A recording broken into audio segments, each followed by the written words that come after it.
विनंती आहे, साहित्य तयार करत असताना, लिहित असताना 33 कोटी देवाचं तेवढं समर्थन ते बुद्ध, शाहू फुले, आंबेडकरांचे विचाराच्या अनुषंगानं साहित्य तयार झालं तर समाजामध्ये एक वैचारिक प्रगल्भता तयार होईल. त्या अनुषंगानं भगाडीने जो प्रोग्राम घेतला किंवा ते साहित्य संमेलन घेतलं ते अतिशय सुंदर आहे. मुक्ता साहेबांच्या संदर्भात 2 मिनिटं बोलून माझं भाषण की आपण जो हिंदू धर्म म्हणतो त्यावेळेस ब्राह्मण धर्म होता आणि कुठल्याही स्त्रीला, या देशातल्या कुठल्याही स्त्रीला शाळेत जायची परवानगी नव्हती. हे जसं फुलेंच्या लक्षात आलं त्यावेळेस फुले म्हटले मी मुलींची शाळा काढणार. ज्या दिवशी फुले म्हटले की मी मुलींची शाळा करणार त्याच रात्री फुलेंच्यावर पुण्याला लागला. फुले घाबरले.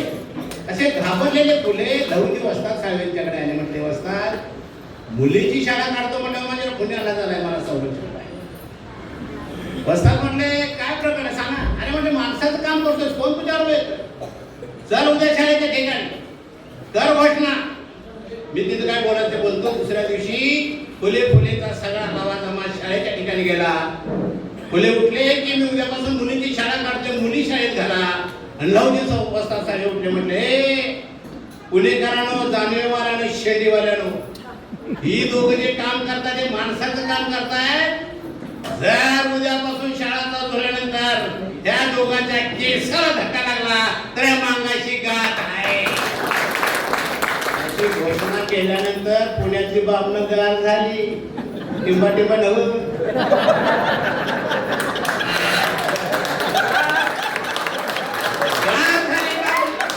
त्यानंतर फुलेचं नाव ब्राह्मणाने पुण्यामध्ये केलेलं आहे. दुसऱ्या दिवशी फुले परत आले. वस्ताद म्हणजे मुली शाळेत येणार, कारण का पेपर मध्ये रकानेच्या रकाने भरून फुलेच्या विरोधात लिखाण येत होतं. आश्रय शिवीगाळ करत होते, धमक्या देत होते. मुली शाळेत येणार, घाबरून कोण मुली शाळेत घालणार. नाग लावणी वस्ताद साहेब उठले, आपल्या पत्नीला खांद्यावर ठेवलं. कुणाची माय झाल्या त्यानं माझ्या अडव्या म्हटला मी माझ्या पत्नीला शाळेत घालणार. त्या मुलीला शाळेत ठेवले. त्या मुलीचं नाव होतं मुक्ता साळवे. ती 4थीला गेली आणि सावित्रीनाथने निबंध लिहिली. काय लिहिलंय? निर्मिका, तू आम्हाला ज्या धर्माचा समजतोय त्या आमच्या धर्माची माणसं आम्हाला गावाच्या बाहेर का ठेवतात? आमच्याच धर्माची माणसं आमच्याच मंदिरामध्ये का जाऊ देत नाही? आमच्याच धर्माची माणसं आम्हाला वरून पाणी का वाढतात? आमच्याच धर्माची माणसं मुंगीला साखर टाकतात आणि मला का घालतात का? एक नारायण प्रश्न विचारले आणि शेवटी म्हणते ते निर्मिका, तू काही म्हण, आम्ही धर्म नसलेली माणसं आहोत. धर्म नसलेली आहे का तुम्हाला धर्म? ती पुढे अशी म्हणते ख्रिश्चनांचा धर्मग्रंथ बायबल आहे का नाही? मुस्लिमांचा कुराण आहे का नाही? हिंदूंचा काय गीता बिता आहे? आम्हाला कुठला धर्मग्रंथ आहे? प्रश्न आहे कुठला धर्मग्रंथ आहे? म्हणून माझ्या बांधवांना मुलांनो, तुम्हाला धर्म नाही. तुझं हिंदू मान हिंदू का बिंदू? ज्या मुक्ता साहेबांनी हिंदू ब्राह्मण धर्म नाकारला, ज्या लहुजी वस्तादांना तो धर्म नाकारला, ज्या शिवाजी महाराजांनी धर्म नाकारला, सिद्धार्थ गौतमाने धर्म नाकारला का नाही? बाबासाहेबांनी नाकारला. त्याच्याशी आपण चिकटून आहे. अंबुजाच्या घरात गेले की 33 कोटी देवाचा फोटो. लोकसंख्या 33 कोटी होती माणसांची. त्यावेळेस 33 कोटीच्या वर देव होता. एक तर देव आपल्या दुःखामध्ये धावून आला का? आई मुक्ता साहेबांच्या निबंधामध्ये म्हणते एक तर देव धावून आला का? पालीचा आला का यल्लम आली? महात्मा फुले सावित्रीबाईंनी जर शाळा काढली नसती तर आज आमच्या मुली शिकल्या नसत्या का? शिकल्या असत्या. मुलींनी शिकायचं नाही असा कायदा मनुस्मृतीमध्ये केला होता ब्राह्मणाने. काय लिहिलं होतं? जर मुलगी शाळेत जाऊन रेष ओढली पाठीवर, जशी रेष ओढत तसल्या आळ्या तिच्या कुटुंबाच्या जेवणात होती. हेच सायन्स. घाबरून आमची माणसं पुरी शाळेत घालत होती, कारण शाळा आमच्यासाठी नव्हती. ती मुक्ता साहेबांनी सांगितलं मी धर्म नसलेली माणसं नव्ह. ते असं कुणी म्हणते हे धर्म नसून आम्हाला लागलेला रोग आहे रोग. बरोबर आहे नाही? शेवट आहे आम्हाला लागलेला रोग आहे रोग. आणि खरंच हिंदू धर्माचा रोग लागलाय तुम्हाला. गेलं मला गेलं परसराम आला घरात रोगाला सुरुवात.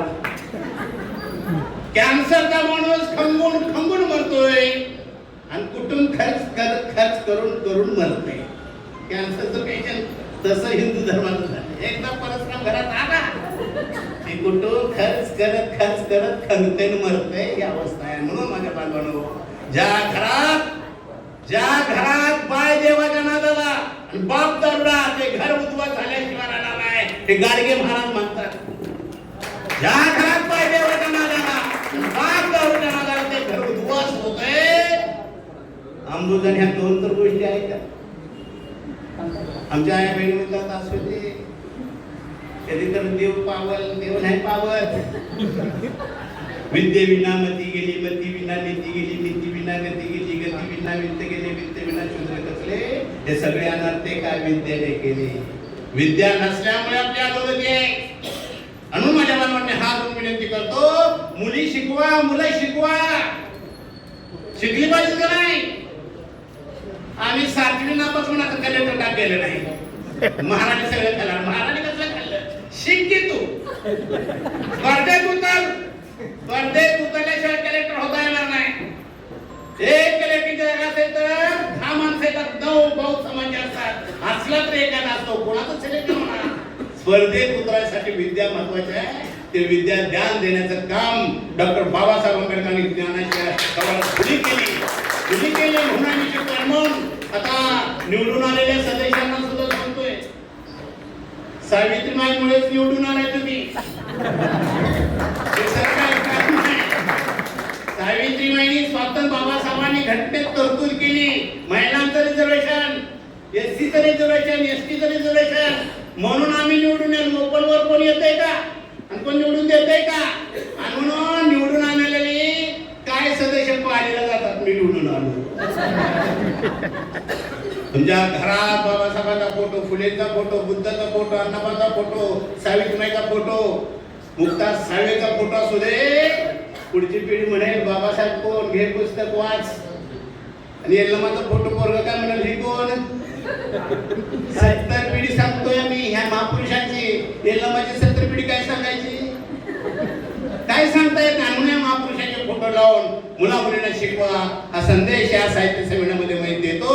मी हात विनंती करतो माझ्या आई बहिणींना हे डोसक्यावर देवाचं भूत खांद्यावर तर किमान घ्या. आणि पुढची पिढी आमची पायाखाली घेईल तरच आपली पोरं शिकून द्यायची होती. ती कवाड विज्ञानाची कवाड उघडी व्हावी, ओपन व्हावी म्हणून साहित्य संमेलन घेतला असा माझा निष्कर्ष निघाला. ते साहित्य संमेलन घेणारे आमचे बगाड त्याच्या सर्व कमिटीला पुन्हा शुभेच्छा देतो. आणि माझे 2 शब्द मी पुरे करतो. जय भीम जय भारत.